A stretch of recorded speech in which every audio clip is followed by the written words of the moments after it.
Hi, I'm Amanda and welcome to Self. On this podcast, I share ideas, experiences, and have conversations to explore the self. By developing our own self awareness, we can better show up for ourselves and those around us so that we can all hopefully live happier and healthier lives. Today's episode is all about fear. I think fear is something that we have all commonly experienced and perhaps at times have been held back by.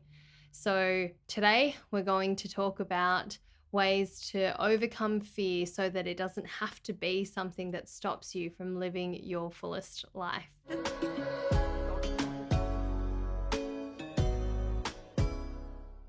So, if I were to ask you, what are you afraid of? What are some things that would come to mind for you? I think fear is this very natural human emotion that has a purpose. It's meant to keep us safe from danger, but is not always rational. And it can sometimes be pretty excessive. I know that I've experienced that. It can sometimes be pretty extreme to the point where it holds us back from reaching particular goals, from making certain decisions that might really propel us forward, or it might even prevent us from living our lives to the fullest or in the best way that would really align with us and the things that we want to do, we want to achieve. And so fear is something that, through many discussions with people, I realize that we all experience to some degree. And whether that's fear of, spiders, fear of heights, fear of deep water, or it's a fear of failure, a fear of the unknown, a fear of a loss of security, a fear of what people might think. I think a lot of these fears are pretty common for us, and often it can be pretty challenging to move past these fears so that they don't cripple us, overwhelm us, and prevent us from making bold choices that we really want to lean into, and bold choices that we want to make and take on opportunities that we'd like to. So, this episode is very much about how we can coexist with fear and what steps we can take to slowly overcome fear so that we can feel empowered and make great choices for ourselves so that we can live, truly live our best lives. So for me, the first thing that's important is to identify and to acknowledge fear. Something that I ask myself is, when I'm making excuses to not do something, whether it's true or whether there's actually an underlying fear. So I think it's important first to identify and to look at certain excuses that might prevent us from doing something. So let's say, for example, when it came to starting this podcast, something I shared in the very first episode was, maybe I'm too busy. Perhaps I don't have enough time to do this. Well, giving myself an opportunity to examine that, whether that's really true, is it the case that I don't have time? Or what if I create space to make some time? What if I shuffle some things around so that now I've got more time to dedicate to recording and creating this podcast? If that problem that I've created is dealt with, am I then willing to go ahead with it? Or is there actually something underneath? And I think when we start looking at various excuses we make and challenge them a little bit, perhaps there's an opportunity to identify an underlying fear. For me, with the podcast, one of the fears was failing. One of the fears was that no one would listen to it, and that it would be just, I guess, like a waste of my time. But I think even that was an excuse, because the deeper underlying fear there was, well, if no one listens to it, if no one finds value in it, then perhaps I'm not valuable. Like that was the meaning. And so that's the second thing, is understanding the value that we attach to a particular fear. So if there's a fear of failure, what meaning am I giving to failing? Does failing mean that perhaps I can't do anything right? Does failing mean that I'm not valuable? Does failing mean that I'm not worthy? So I think there's acknowledging and identifying what the fear is, and then there's this layer of going, what meaning do I attach to this? One of the fears that I've recognized and seen in myself, that I've carried around with me pretty much my whole life, is a fear of being cheated on. A part of that fear comes from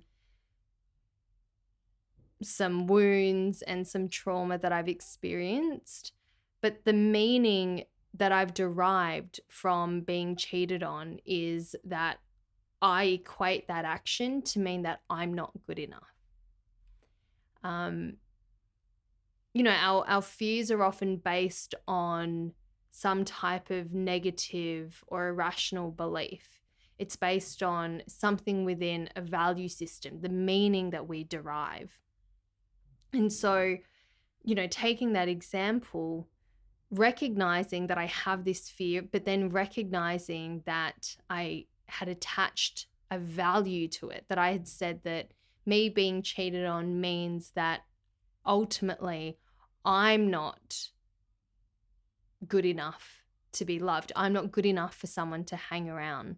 That equating someone else's action with a value for me as an individual, that's what I was connecting.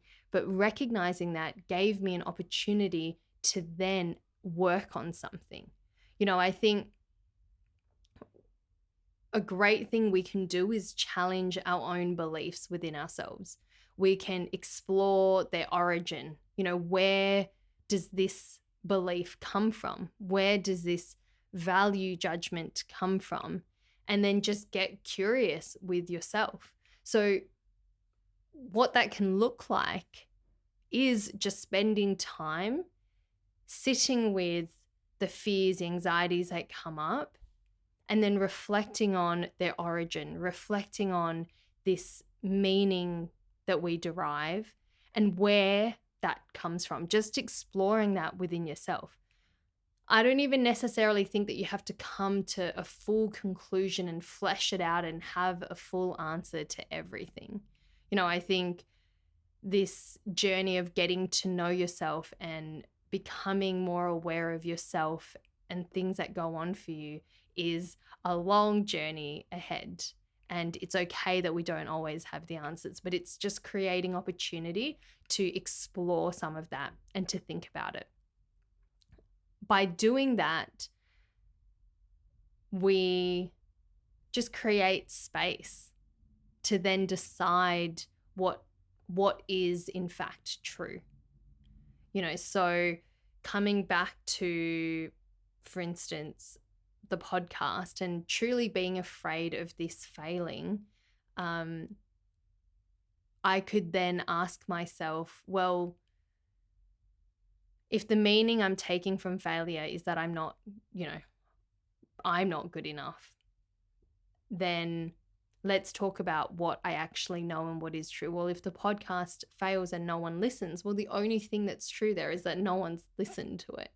But it doesn't have to mean that it's not a valuable podcast. It could, there's a lot of things. It could mean that I haven't marketed it well enough. It could mean that it hasn't been uploaded properly. I mean, it can mean a bunch of different things, but the only truth, the only thing, the piece of knowledge that I might have there is a statistic.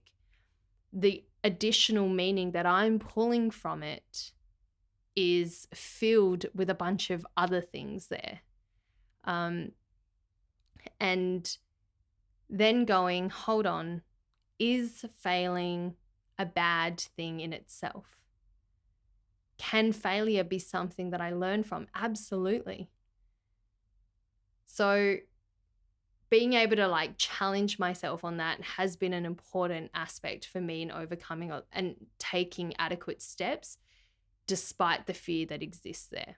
And I think when we can understand the meaning we make from it, it almost makes everything a little bit smaller. I think it brings relief to the fear when we acknowledge that it's there.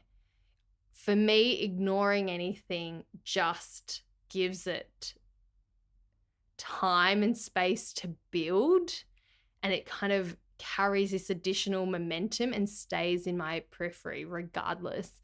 I can pretend that it's not there, but it's always going to find a way to show up. So rather than ignoring it, giving it attention, shedding some light on it, just gives you an opportunity to understand a little bit more. And then for me, the next thing I've done, and the next thing that you can do, is create opportunities to explore discomfort and to face your fear head on. One of my fears when I started traveling was that I started backpacking and then decided that I wanted to continue traveling and really do this for a lot longer. And one of my fears, of course, was about money. How could I financially sustain this kind of lifestyle? And in that was like leaving behind my profession and thinking, what skills do I have that would even really allow me to work remotely? And I was worried. Like, I was really afraid of starting back at what I perceived as like square one. And it was uncomfortable to start exploring and leaning into these fears and going, okay, well, yes, I'm afraid of all of this, but I need to face it head on. I think something that can be helpful is to identify specific situations or activities that make you feel afraid, and then taking small steps to face them. So I guess facing general fears in life, I think, help prepare you for some other greater fears in different spaces of your life. So I'm going to give you an example. For me, I have grown up absolutely terrified of heights and bridges. If you speak to my friends who have been with me on bridges, friends who have been with me in Vietnam trying to cross the bridge, I've bawled my eyes out at the start of a bridge, clinging onto people, eyes closed, in order to cross a bridge. I have stood at a train station for 30 minutes trying to build up the courage to force myself to walk across a massive cement pedestrian bridge over a freeway because there were all these cars underneath, and it just terrified me. And when I started backpacking 7 years ago, I was like, I don't want to be afraid of heights anymore. So it was time for me to lean into it and start facing it. Now, if I had gone from that to some extreme level of heights, like climbing the top of a building, I don't know, something like that, that would have thrown me into absolute panic and chaos, and I would probably still be terrified of heights. What I did instead was create small opportunities to slowly face the fear. So I started doing little cliff jumps into water, and that started with like a 1 meter jump, and then I did a few of those, and that was terrifying, just jumping off a little cliff into water. But I knew that it was still a safe environment. So that moved to like 3 meters, and then 5 meters, 7 meters, 8 meters, and that slowly built up. And over the few months of traveling South America, I just found these little cliff jumps to do all over the place. And then I got to Ecuador and did this similar to a bungee jump, and it's this body harness, and you jump off head first, and you kind of come back upwards and swing. And that platform was 100 meters off the ground. And I remember thinking, am I actually going to do this? But I built up slowly by doing all of these other little cliff jumps to the point where I was like, I am terrified, but I want to do this. I also love adrenaline. So I was like, I'm just going to go for this. And I did it. And that was an active decision to put myself in an extremely uncomfortable situation to face my fears head on. Now, I'm not saying go and do absolutely everything that you're terrified of today to the extreme. What I am suggesting, though, is perhaps you can create and find little ways to explore and to put yourself in situations that are uncomfortable, where you can be confronted with a particular fear or any other particular fear. It's the same for me. Now I still look for higher cliff jumps, and now I'm comfortable jumping like 15 to 18 meters into water, which if you had told me that 7 years ago, there's no way I would have believed you that that was possible for me. But over time, because I've created and found these opportunities to go for it, I've been able to lean into it and do it. And while I haven't fully cured myself of my fear of heights, I'm really proud of the progress I've made. And I'm definitely way less afraid of heights and bridges than I was before. And that's been from just slowly over time getting comfortable with it. And then my comfort zone has shifted. I've also tried a lot of rock climbing, and that's helped as well. And that started with like, if I could only make it halfway up the wall, yep, that was cool, done.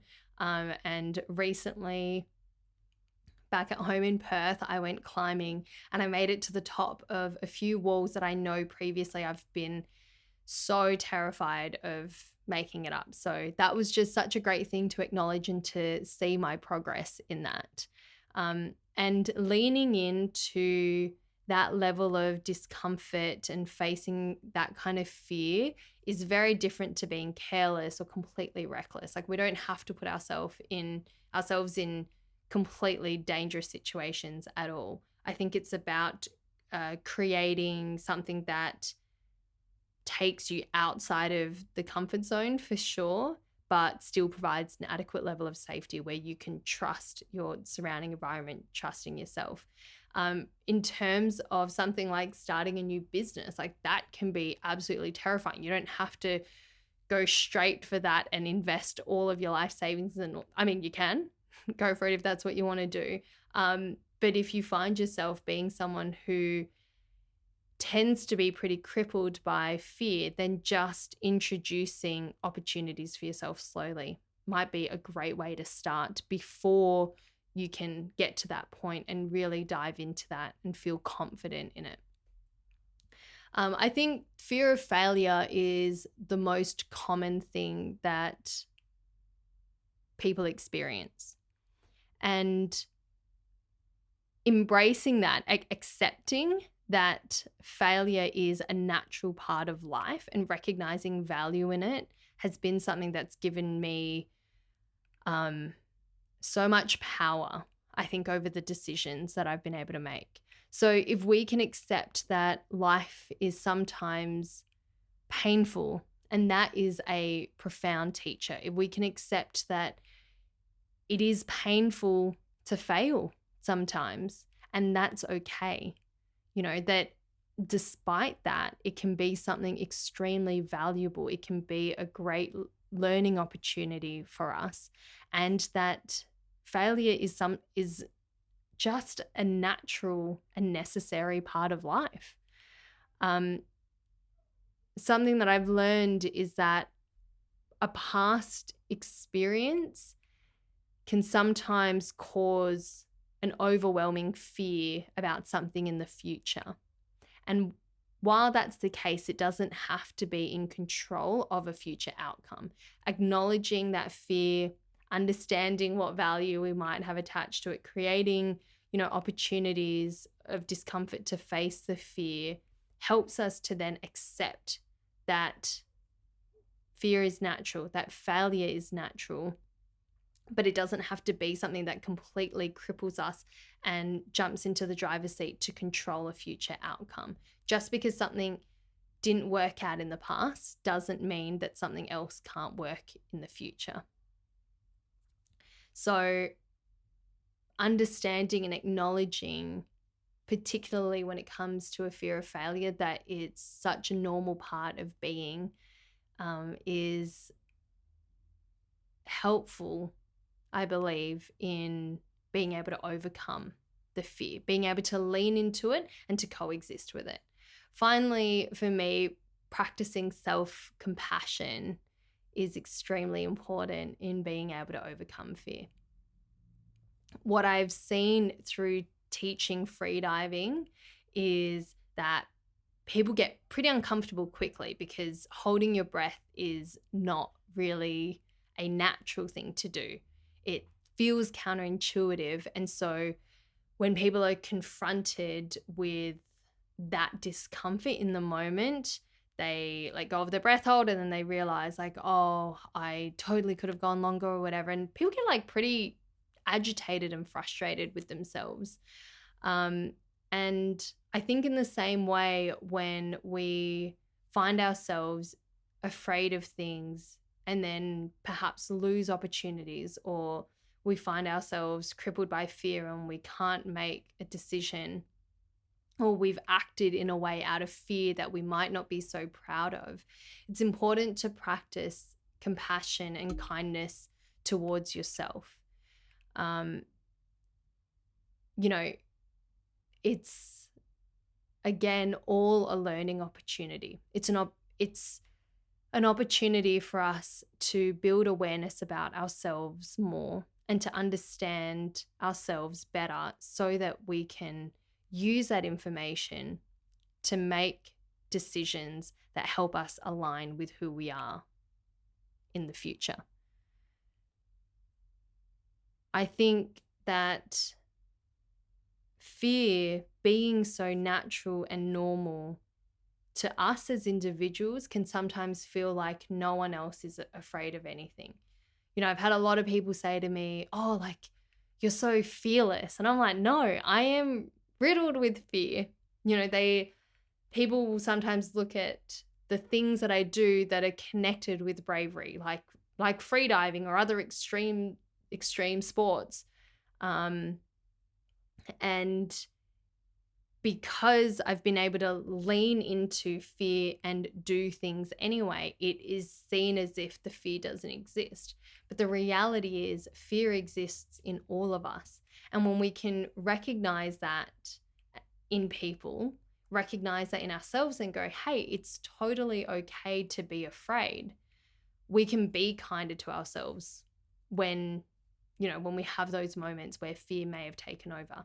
And then from there, I think from that place of compassion, love, and kindness to ourselves, we can then make decisions and we can make agreements with ourselves and create opportunities to lean into discomfort to help us to overcome fear when it presents itself again.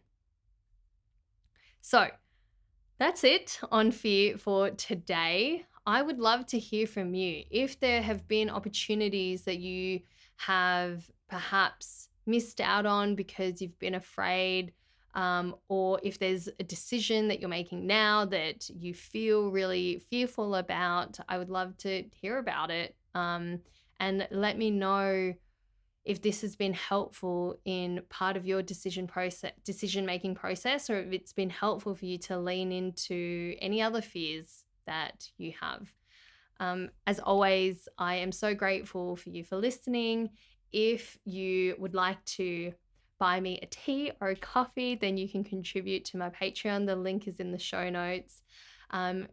Simply by watching, listening, reviewing, subscribing to this podcast, that supports this. So if you can't support financially, then just by doing that, I'm extremely grateful. I Oh, you can follow the podcast on Instagram at self_podcast. And you can follow me at Amanda Letran. That's Amanda Letran. I release episodes every Thursday, and I will see you next week. Bye.